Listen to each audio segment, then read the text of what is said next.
ایک اور چیز چلیے، ہمارے صاحب بولے تھے یہاں کے جنم دن مناؤ رسول کا، دلیل کیا دی؟ دلیل کے پیچھے مت پڑو، یہ جملے ہیں کہ نہیں؟ ارے دلیل کے پیچھے مت پڑو، بناؤ جلوس نکالو جشن مناؤ، ابلیس نے نہیں منایا، یہ دلیل۔ ارے ہمارا جرم کیا ہے؟ ہاں ہم آپ سے صرف اتنی سی بات کہتے ہیں کہ جنم دن اگر منایا گیا ہے یا جائز ہے تو کسی ایک صحابی کی دلیل دے دو، منانا شروع کر دیں گے۔ ہم تو بڑے پیار سے ایک بات کہتے ہیں، اللہ کے نبی صلی اللہ علیہ وسلم جب اس دنیا سے پردہ نہیں کر گئے، جب نبی اکرم کی روح اعلی علیین کے اندر داخل کر دی گئی اور اعلی علیین کے اندر بھی دارالکرامہ کے اندر داخل کر دی گئی، جب آپ اللہ کو پیارے ہو گئے اور جب آپ اس دنیا سے رخصت ہو گئے تو حضرت ابوبکر صدیق خلیفہ بنائے گئے۔ اسی وقت دفن ہونے سے پہلے 2 سال ان کی خلافت رہی۔ بس ایک دلیل دے دو، 12 ربیع الاول نبی اکرم صلی اللہ علیہ وسلم کے انتقال کے بعد ابو بکر کے زمانے میں 2 مرتبہ آیا اور 12 تاریخ اس کی 2 بار آئی۔ مجھے صرف ایک دلیل دے دو، ابو بکر صدیق نے کبھی اپنے گھر میں روشنی کی ہو، کبھی اپنی مسجدوں میں ہری جھنڈیاں لگائی ہو، کبھی جشن منایا ہو، چراغاں کیا ہو، یا پھر یہ بتاؤ کہ ابو بکر صدیق کو محبت نہیں تھی؟ دونوں میں سے ایک بات کہہ دو بس۔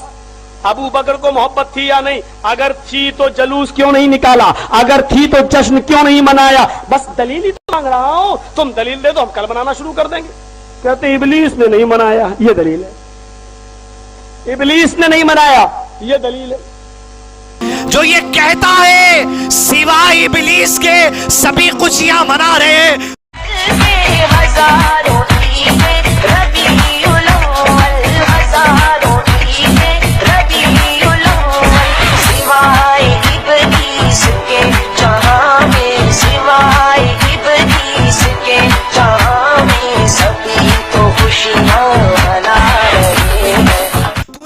صفیہ پہ تہمت لگا دی۔ حضرت صفیہ نے، یعنی تفسیر قرطبی میں علماء نے لکھا، حضرت صفیہ نے اپنے شعر میں لکھا، رونے والا آج رو لے، رونے کا دن ہے۔ وہ لوگ، وہ میرے بھائی، وہ عزیز جو 12 ربیع الاول کے دن تیاری کر رہے ہیں تم جشن منانے کی۔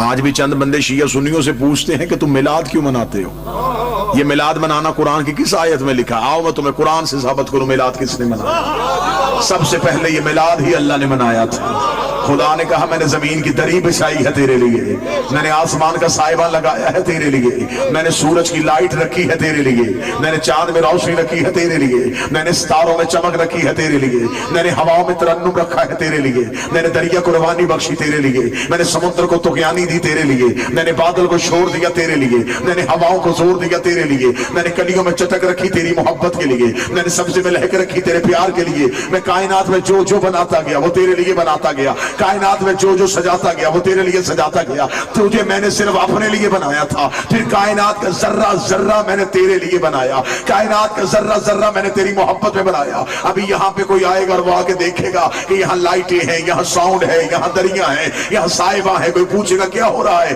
آواز آئے گی یہاں میلاد ہو رہا ہے۔ وہی بندہ کل یہاں پہ آئے گا، نہ کلین ہوگا، نہ سائبہ ہوگا، نہ ممبر ہوگا، نہ روشنیاں ہوگی۔ وہ کہے گا جو کل رونق تھی وہ کہاں گئی؟ وہ کہیں گے رونق تھی میلاد کی وجہ سے، میلاد ختم ہو گیا، رونق ختم ہو گئی۔ میرے اللہ تو نے کہا زمین بچھائی ہے نبی کے لیے، آسمان کا سائبہ ہے تیرے پیغمبر کے لیے، اور اگر نبی دنیا سے چلے گئے ہیں زمین کو لپیٹ کیوں نہیں دیتا، آسمان کو گرا کیوں نہیں دیتا، سورج کو بجھا کیوں نہیں دیتا؟ فرمایا جاہل نہ بننا، محمد تھے نہیں، محمد ہیں۔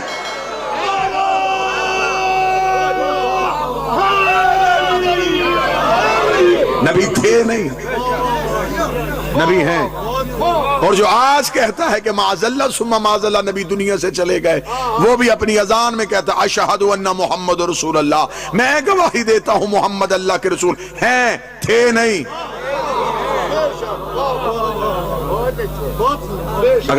اگر تو نے نبی کو حاضر نہیں ماننا پھر اذان بدل، جرت کر مسجد کے سپیکر میں کہے کہ محمد اللہ کے رسول تھے۔ اگر وہ تھے ہوتے تو کائنات غرق ہو جاتی، وہ ہیں۔ موجود بھی درود بھی میں ہیں سلام بھی ان پہ ان 12 حجابات میں نبی کا نور رکھا 12 حجابات سے اس نور کو نکالا اور نور کے دریاؤں میں رکھ دیا خدا نے نور کے دریا خلق کیے اس نور کو دریاؤں میں اتار دیا دریا زہد میں دریا زہد سے دریا کرم میں دریا کرم سے دریا تقوی میں دریا تقوی سے دریا جود میں دریا جود سے دریا سخا میں دریا سخا سے دریا حلاتا میں دریا حلاتا سے دریا رحمت میں دریا رحمت سے دریا شفاعت میں دریا شفاعت سے دریا حسن میں مقدس دریاؤں سے عبور کرتا کرتا یہ نور صلب آدم میں آیا اب مجھے اگلی سطر پہ پتہ لگے گا کتنا مجمع جاگ رہا ہے صلب آدم میں اس نور کا آنا تھا آواز آئی فرشتوں کو اب کرو سجدہ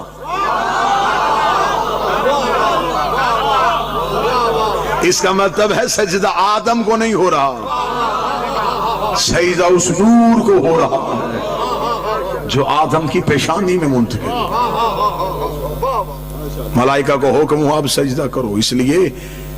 حیات القلوب میں علامہ مجلسی علیہ الرحمہ لکھتے ہیں اہل سنت ابن محی الدین عربی سے لے کے ابن تیمیہ تک جہاں چاہو حضرت آدم کا پتلا پہلے سے موجود تھا سجدے کا حکم نہیں تھا یہ نہیں کہ خدا نے فوراً آدم کا پتلا تیار کیا اور فوراً سجدہ کروا دیا نہیں آدم کا پتلا پہلے سے تھا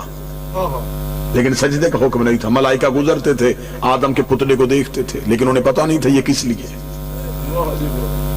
ادھر یہ نور آدم کی پیشانی میں آیا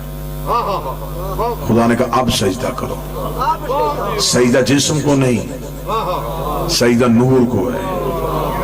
اب یہاں سے سطر پڑھنے کے بعد کاش میرے پاس ایسی طاقت ہوتی میں سطر پڑھتا نہ تمہارے دلوں پہ جا کے لکھ دیتا سطر ہی اتنی قیمتی ہے حضرت آدم کا پتلا پہلے سے تھا سجدہ نہیں تھا سجدہ تب ہوا جب ان کا نور آیا آدم کا پتلا پہلے سے تھا سجدے کا حکم نہیں تھا سجدہ تب ہوا جب ان کا نور آیا پھر لفظ سننا آدم کا پتلا پہلے سے تھا سجدے کا حکم نہیں تھا سجدہ تب ہوا جب اس کا نور آیا کعبہ بھی پہلے سے موجود تھا سجدے کا حکم نہیں تھا سجدہ تب ہوا جب 13 رجب اس کا نور آیا جو انسان دنیا میں رہ کر کے مجھ پر جتنی زیادہ درود پاک پڑھتا ہے قیامت کے دن اتنا ہی زیادہ قریب ہوگا ذرا محبت سے پڑھیے گا اللہم صلی علی سیدنا و مولانا محمد مبارک وسلم صلو علیہ الصلوۃ والسلام علیہ یا رسول اللہ صلی اللہ تعالی علیہ وسلم آپ نے اشعار بھی سنے سب کچھ سنا آؤ ذرا ایک دو مصرے سنیے گا شاعر کہتا ہے زنجیر بولتی رہی سبحان اللہ در بولتا رہا سبحان اللہ زنجیر بولتی رہی در بولتا رہا آپ کا بولیں گے آپ محبت سے کہیے سبحان اللہ اور پیار سے کہہ دیا رسول اللہ زنجیر بولتی رہی در بولتا رہا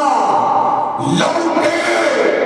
تو ان میں ہانی کا گھر بولتا رہا لوٹے تو ان میں ہانی کا گھر بولتا رہا اور آئے گئے سرے عرش مصطفیٰ بار بار ایک بار نہیں بار بار جو ایک بار کا قائل ہے وہ 50 وقت کی پڑے ہم بار بار